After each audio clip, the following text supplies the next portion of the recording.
तो दोस्तों इंडिया और साउथ अफ्रीका के बीच में 122 साल पुराना वर्ल्ड रिकॉर्ड टूटते टूटते बच गया। तो आखिरकार ये हुआ कैसे? क्योंकि आपको ध्यान है कल के मैच में जब डे 1 था सेकंड टेस्ट मैच का, उस समय पर भारत और साउथ अफ्रीका के दोनों की तरफ से कुल मिलाकर 23 विकेट्स गिरे हैं, यानी कि 23 विकेट एक ही दिन में गिरे थे। और इससे पहले का जो वर्ल्ड रिकॉर्ड है वो 1902 का है, यानी कि 1902 के अंदर जब ऑस्ट्रेलिया और इंग्लैंड के बीच में मेलबर्न के अंदर टेस्ट क्रिकेट चल रहा था, उस समय पर एक ही दिन में 25 विकेट्स हमें देखने को मिले थे।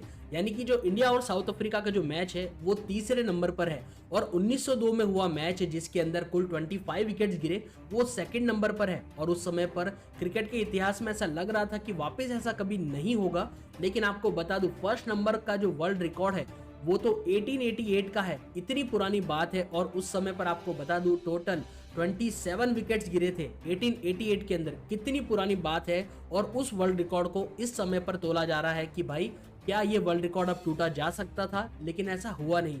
और उस समय मैं आपको बता दूं इंग्लैंड और ऑस्ट्रेलिया के बीच में मैच चल रहा था, और इस टेस्ट मैच के अंदर करीब 27 विकेट्स गिरे थे, जो कि सबसे बड़ा वर्ल्ड रिकॉर्ड है। और ऐसा लग रहा था कि कल के मैच में ये वर्ल्ड रिकॉर्ड टूट सकता था, लेकिन रात के समय पर थोड़ा सा टाइम ज़्यादा हो गया और इसी वजह से ये प्रॉब्लम आ गई कि मैच खत्म करना पड़ गया, वरना हमारे मोहम्मद सिराज किसी को छोड़ने वाले नहीं थे।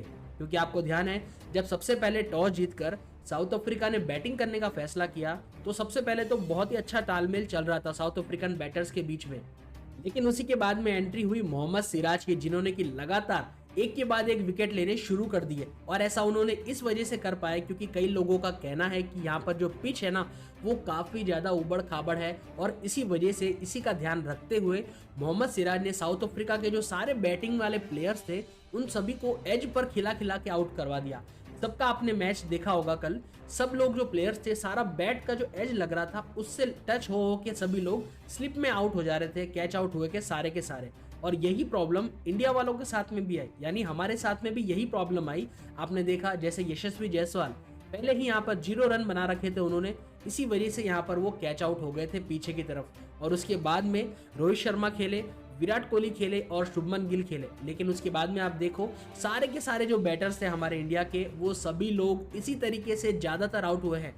कुछ प्लेयर्स एलबीडब्ल्यू के भी आउट हुए, लेकिन ज्यादातर प्लेयर्स बैट का एज लगने की वजह से पीछे स्लिप में खड़े जो प्लेयर्स थे उनके हाथों यहाँ पर कैच आउट हो गए थे।